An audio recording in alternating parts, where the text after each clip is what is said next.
Kalau di Hauzah itu berbeda cara memandang filsafat dengan yang selama ini dipahami oleh orang. Kalau filsafat dalam perspektif Barat itu adalah sebuah metodologi. Metodologi memahami segala sesuatu secara mendalam, sistematis, dan rasional. Tidak punya sebuah subjek khusus. Sehingga apapun menjadi filsafat. Apapun kalau orang berpikir logis dan merasa sistematis, rasional, itu berarti filsafat.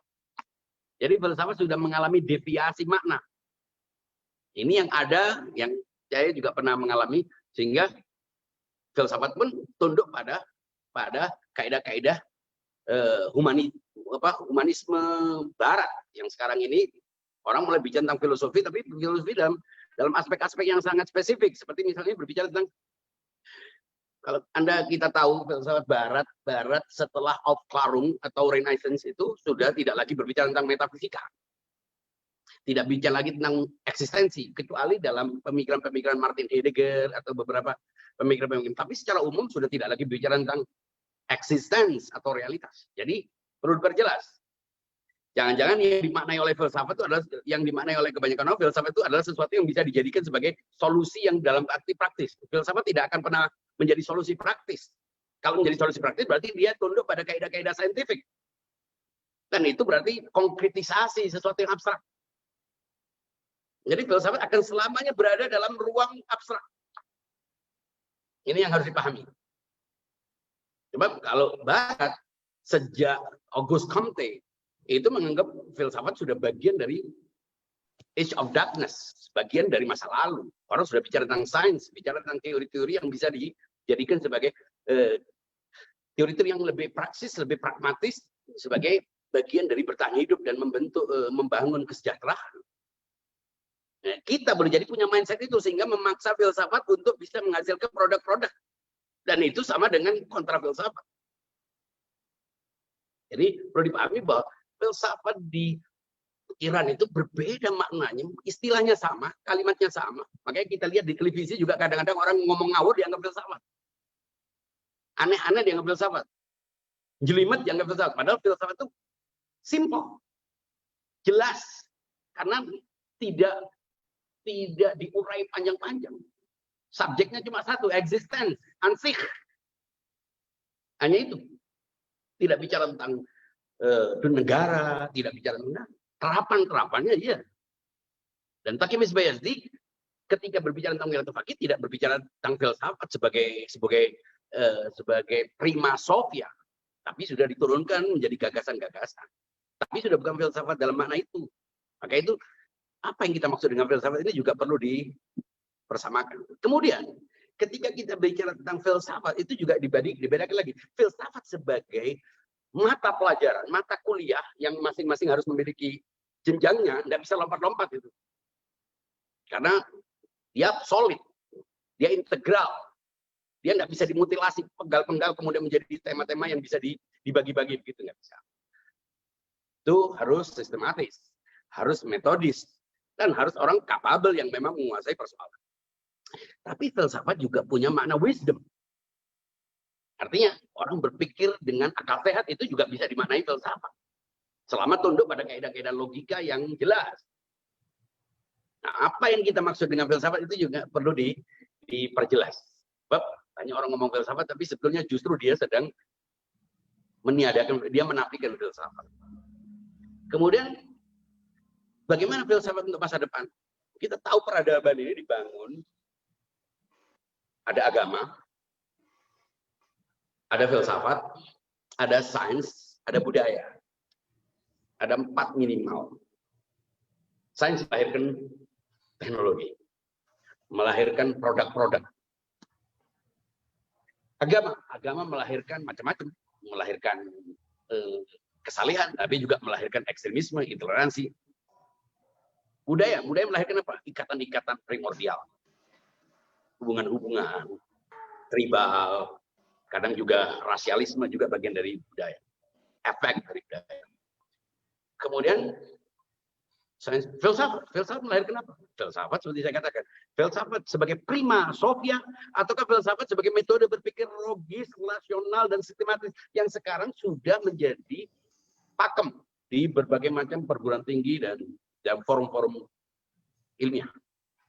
Ini yang perlu. Tapi filsafat dalam Hauzah, filsafat madhab filsafat dalam pandangan school of thought Tabatabai, filsafat bicara tentang existence. Dan segala sesuatu dilihat secara eksistensial. Tidak spesifik. Nah, tugas orang yang mempelajari filsafat itu membreakdown-nya dengan dia harus punya know-how. Filsafat menjelaskan tentang why. Sains menjelaskan tentang how. Jadi kalau orang cuma punya filsafat tapi tidak punya wawasan, dia mungkin hanya mengumpulkan istilah-istilah, polemik-polemik, tapi dia tidak tahu apa yang harus dilakukan dengan filsafat. Dan itu banyak sekali. Nah, karena itu mungkin perlu sebuah usaha yang lebih besar untuk menjelaskan filsafat dalam bentuk sebuah paradigma baru yang berhadapan dengan, nah posisinya dengan agama bagaimana? Agama pun begitu, karena agama itu dipahami dengan beragam. Sehingga sebagian orang menganggap filsafat itu vis-a-vis dengan filsafat. Agama itu seperti berhadapan-hadapan. Ada lagi yang memahami bahwa justru filsafat mengantarkan orang kepada pemahaman tentang agama yang logis. Jadi tergantung cara pandang kita tentang agama, mau kita hadap-hadapkan ataukah sebetulnya agama itu adalah produk dari pemahaman-pemahaman filosofis. Sehingga cara beragamanya pun berbeda. Agama without philosophy atau agama with philosophy. Itu melahirkan pemahaman yang berbeda pula. Dan sampai sekarang problemnya itu. Di Indonesia, agama itu dijauhkan dari filsafat. Karena agama itu dianggap sebuah keyakinan tanpa dasar yang kemantapan, orang menyebutnya faith. Kita kan tidak, karena segala sesuatu harus kita lihat secara eksistensial, maka agama pun harus dipahami secara eksistensial pula. Dan itu tidak bisa dijelaskan hanya dengan sebuah TikTok yang sesaat begini. Kemudian pertanyaan apa berikutnya tadi tentang resolusi konflik. Ya, lagi-lagi agama itu melihat, filsafat itu melihat segala sesuatu, misalnya dalam pandangan Mullah Sadra, segala sesuatu itu tidak bisa ditarik antara apakah plural ataukah singular. Apakah realitas itu satu ataukah realitas itu banyak. Ini kan problem para filsuf dulu. Para sufi seperti Ibn Arabi melihat segala sesuatu itu sebagai sebuah kesatuan wujud. Para pemikir perpetetik yang juga diikuti oleh para teolog menganggap realitas itu beragam. Mullah Sadra tidak mau masuk dalam polarisasi itu. Mengatakan bahwa dalam realitas itu ada keragaman. Ada kesatuan, ada juga keragaman. Itu belum pernah digali untuk bisa melihat persoalan. Sehingga tidak ada tarikan pluralisme. Isu pluralisme jadi tidak cantik. Karena tidak ada pluralisme. Realitas itu ada plural, ada sekular. Realitas itu satu sekaligus banyak. Jadi ini yang juga perlu dikaji lebih mendalam. Nah, konflik itu muncul karena penolakan terhadap keragaman, karena intoleransi, karena ketidaksiapan menerima perbedaan dan sebagainya. Bagaimana menjelaskan filsafat ini? Filsafat sebagai sebuah paradigma universal bicara eksistensi tidak ikut menyelesaikan konflik, tapi memberi bekal orang untuk ikut menguraikan apa yang menjadi dasar mengapa orang itu konflik, bagaimana mestinya menerima konflik itu sebagian dari sebuah realitas yang beragam ini yang perlu diperjelas. Jadi kontribusi filsafat itu apa? Kontribusinya apa? Ada orang-orang yang bisa memahami filsafat dan itu dijadikan sebagai worldview, melihat semua persoalan, termasuk konflik, termasuk negara, termasuk politik, sains dan sebagainya. Ini kalau kita pahami filsafat sebagai worldview. Tapi kalau filsafat sebagai metode, kayaknya filsafat adalah bagian dari sains, dari ilmu humaniora. Ilmu-ilmu ya sosial, hukum. Anda kalau belajar hukum nanti ada filsafat hukum, ya itu aja. Belajar politik ada filsafat politik. Tapi kalau filsafat dalam bentuknya yang universal tak meruang, ya apapun adalah objek dari filsafat tapi sebagai existence. Maka itu kalau kita kaji pertama belajar filsafat di Hauzah atau di Hikmah Muta'aliyah, filsafat itu subjeknya satu, wujud. Dan karena wujud itu berbeda dengan ruang, maka dia tidak bisa diperlakukan dengan frasa-frasa ketika kita memahami apa yang ada dalam ruang. Ini yang masalahnya itu kita bagaimana bisa memahami sesuatu sementara sesuatu itu bukan produk dari sensasi. Kita kan punya gambaran-gambaran tentang benda-benda ini karena kita melihat, kita mensensasikannya, mengindrakannya. Sementara filsafat berbicara tentang eksistensi sebelum kita melihat segala sesuatu sebagai produk sensasi. Itu yang membuat orang kadang-kadang masuk ke dalam filsafat atau tidak. Boleh jadi orang belajar filsafat, mengumpulkan istilah-istilahnya, berhasil menjadi sarjana filsafat, membawa ijazah, tapi belum tentu dia berpikir filosofis.